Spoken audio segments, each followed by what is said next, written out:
Disturbing videos on the internet, part 2. These guys dropped something down the grate and you won't believe what they caught on camera.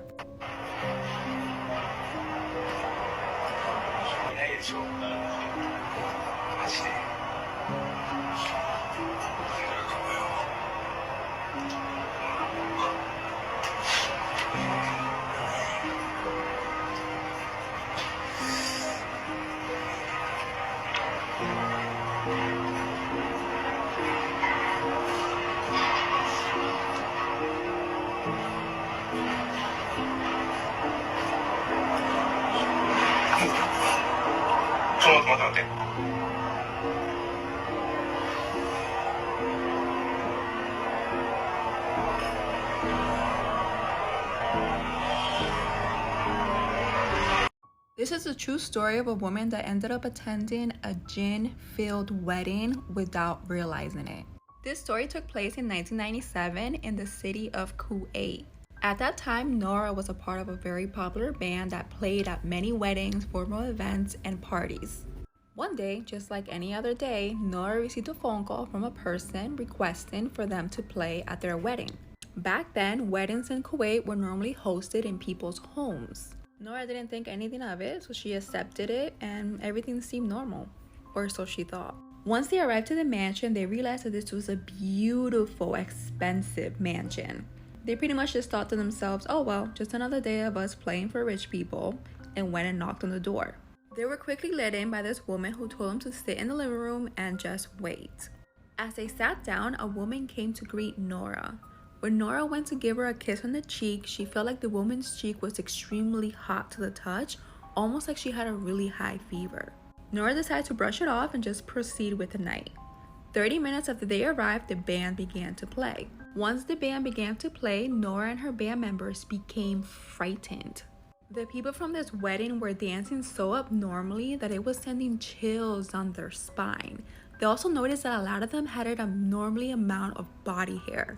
Then they noticed as one of the ladies lifted up her skirt and she actually had hooves for feet.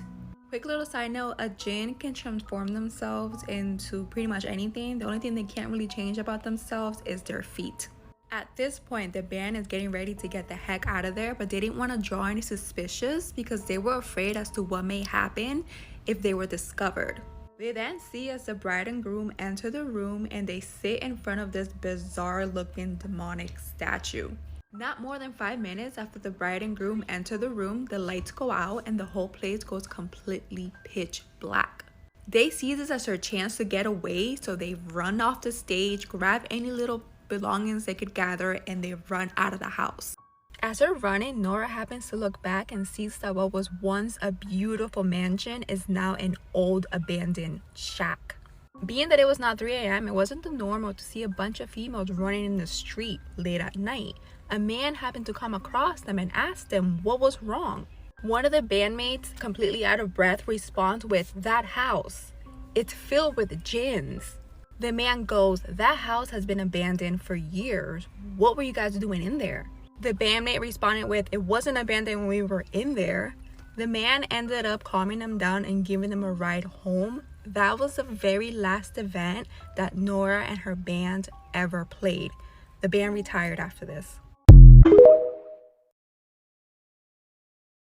I have 2 frames that I found from the Erica McKinney footage. You don't know about the McKinney tapes. This is back in 2015 when an old video camera was found abandoned. The footage is played back and it's immediately turned into cops. Everything that I knew about this was that everything was sealed to evidence. They never released the footage, but back in 2020, 2 frames leaked from this camera. This was the first still that leaked from the footage, and it's a 7-minute clip of what appears to be somebody kind of drying off a knife in the bathroom. The background of the picture is what tied this to Erica McKinney. Before we jump in, again, a huge thank you to you for making our podcast the top 10 in true crime. Go click the link in my bio so you can listen to Creep Time, the podcast, on Spotify or Apple. Like I said, the background of the video was connected back to Erica McKinney's bathroom. Erica McKinney was a Seattle woman who was found carved, is what the report said back in 2015. Meaning whoever took this footage was most likely the culprit behind it. This was the only other still that leaked from the footage, and it is haunting.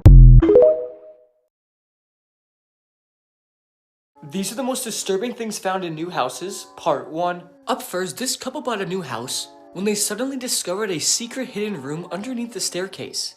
This is absolutely disturbing, and I wonder what the previous owner did in this room. Next up, this man just bought a new house. When he realized the past owner left their mirror, he then decided to take it off and discovered something truly disturbing behind it. The previous owner had a camera hidden behind it.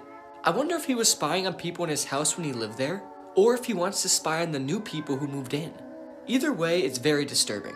Finally, this man's friend bought a new house when he suddenly moved the carpet and found the exact spot where the previous owner died. This is very creepy, especially because that's a body stain.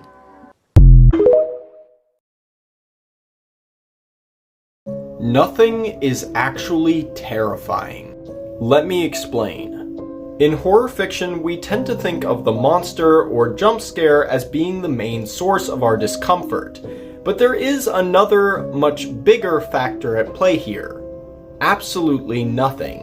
Or more accurately, the absence of something. The suspense of having to wait for whatever is in the shadows to reveal itself is oftentimes scarier than whatever might actually be out there. It's why most of us are afraid of going into the woods after the sun has set. It's why many people are afraid of old basements or attics.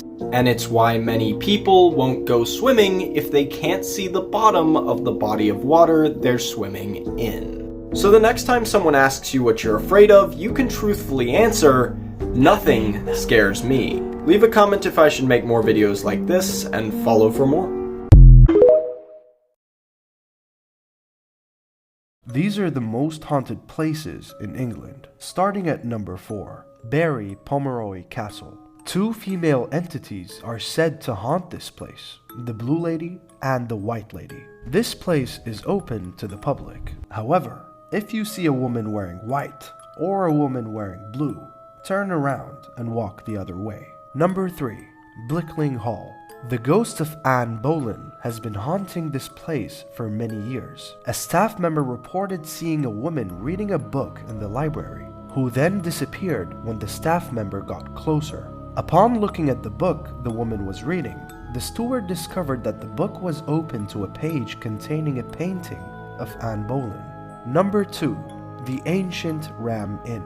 The inn was built in 1145. Visitors have reported haunting experiences, including freezing temperatures and a creaking structure, although there have been many ghost sightings. One of the inn's most famous ghostly inhabitants is that of a woman who was believed to be a witch in the 1500s. And finally, number 1, Pluckley Village. This place was ranked as the most haunted village in Britain in the Guinness Book of World Records in 1989. Visitors have met people in this village late at night that they later found out that they were dead a very long time ago. There are numerous stories that cannot be explained. You tell me, what country should I do next? Earth's Scariest Places, Part 50. This is the Stanley Hotel located in the mountains of Colorado. This is one of the most haunted hotels in the entire world. In 1907, a rich man by the name of F.O. Stanley started constructing this hotel in an attempt to bring some rich, high-class living to then very rural Colorado. Throughout its lifetime, it's hosted many presidents, movie stars, and authors, most notably Stephen King. This is actually the hotel that inspired Stephen King to write bestseller The Shining. Even though there are no evil twins here, there are actual ghosts. F.O. Stanley, the man who created the hotel, has been seen walking up and down the staircase. And it's not uncommon to hear his wife playing the piano in the ballroom, even though she's been dead for over 50 years. Other reported paranormal activity includes a small child who sometimes slams the doors and sits on the beds in the room. Today you can stay here for yourself, would you? This is actually scary, and when I first saw this, I didn't even think it was real. Like this, to me, this looks like Photoshop. But just hold on. This is a real home. It's a new construction in Joshua Tree, California. Literally looks like something out of a dystopia. The entire place is made out of concrete. Like, even the furniture looks like it's made out of concrete. And for some reason, that is so unsettling to me. You cannot live here. Like, this is not a home. This blows my mind.